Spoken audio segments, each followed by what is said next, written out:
Good morning. This is Bill Roney, week two of our class, and supposed to talk about what we read and the videos we watched and the additional reading. I'm not sure if I'll be able to cover all of that, trying to keep it within the 5 minute time limit. Does anybody have issues with the professor's volume? I had it turned all the way up, and then suddenly it jumped over to her little cat cartoon. I had to quickly turn the volume down because I have other people sleeping in the house. But her voice comes really quiet. But the interview video, it had that was perfectly clear. And I really would love to figure out how she did the cat thing there. You might have heard it there in the background. I'd like somebody to come over and teach me how to do that one. Because it does say try to add in more additional tech stuff into the videos. Uh, when it comes to certain things, I'm like a duck in water. To other things, I'm like a swimming rock, straight to the bottom.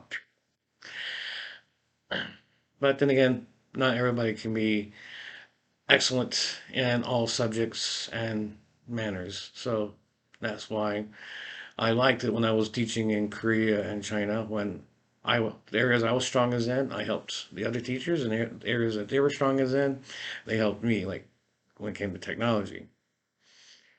Um, So try to limit my owns. So there are different areas in the textbook that we were looking at. I tried to pinch a couple areas and talking about like long distance learning. I do really believe that you need a lot more interaction uh, for it because there's was one of the papers that our professor gave us to read. It talked about the problem with procrastination at home, introverts versus extroverts, and it even states that even introverts, even though they're better at the home versus extroverts that needs the coffee area conversations to revitalize them. Introverts also do need that socialization, but that's also when it comes to learning. And there was a study in Japan that actually talked about that. Now that one was more on uh, robots in businesses instead of having human cashiers. They found that places like convenience stores that had the robots versus human, there was higher rates of depression, alcoholism, and suicide. So they brought back the cashiers, but since they're an ageism society, they had to import employees. So it was really interesting visiting Japan and going to an educational conference and all of a sudden hearing fluent Japanese and turn around and it's a Russian and a Filipino uh, teachers. I'm not teachers, convenience store workers working at a convenience store basically. Now the other areas I was looking at, so I'll try to jot down some notes. Proper language is a good base because they're talking about real world and proper conversation, both in the textbook and in the videos. I'm a firm believer that we need to have the proper language as our base, but the problem is distinguishing proper base. For instance, in English, we have American English and British English. Australia is classified as British English, but some of the terms and stuff used between Australia and England are different, as well as terms that are used between low working class to um, more educated individuals. If you go through the streets of London, while here in the United States, Bostonians don't use the letter R as a proverbial joke when we'll razz different parts of the countries on their accents, their colloquialisms, and their study methods. So that's why I think The primary language should still be base and taught. Then build on that colloquial terms, real world terms.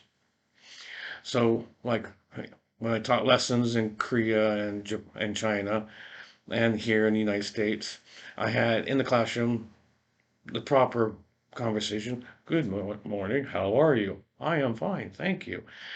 But the extra activities, I utilize real world discussions and conversations. Like, yo, what's up, man? How's it going? Uh, and howdy. And for like the southern states, how y'all doing? So I really think you have to have a mixture of both.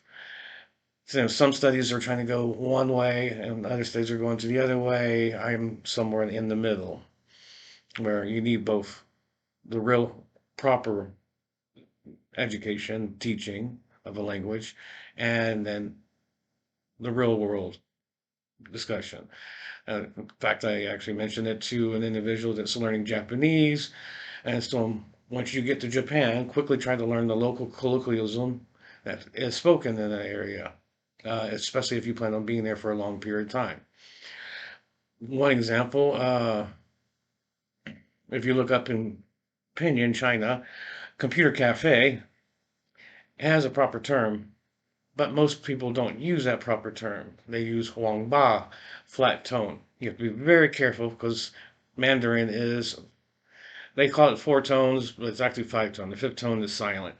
Huangba, flat tone, I usually use my fingers to give an idea that I'm not cursing them out because a slight tone difference, it's a bad word. A slight tone difference. In another area, it's even worse. But the fourth and fifth one means totally something else. So when in the book it talks about utilizing real world conversations, trying to change English. I forget the one site that I should have wrote down the one site that she wrote talking about utilizing and sharing where you can look up groups and find somebody to talk to. Those are, I personally think those are great supplemental tools, not primary tools, because you still need a solid base and you need something to practice on. Then you need to start learning, and then at the same time start learning the real world conversation. Real self, authentic. That's what I was just talking about. Primary, secondary language, mobile devices, Duolingo. If anybody knows how, I downloaded it to my cell phone, but there's more than one language I would like to learn. Does anybody know how to make it so where you can get multiple languages, have it set up for multiple languages? It looks like from my scene, it looks like I only did one. And then there was another tech that was discussed, and they had an interview with a Chinese student. Let's see, WeChat. I utilize it. Now, he talked about how it's utilized in the schools. Most of the use of WeChat is care of like what we're currently going through here in the United States, where they had to use different programs. The classrooms, when I was there, was still banned the use of the cell phones in the classroom. They could only use it during break time. If it was testing time, you had to lock it up in their lockers or in the principal's office. But care of COVID, since all the lockdowns, apps like that are utilized. But it is an interesting site. Let's see here.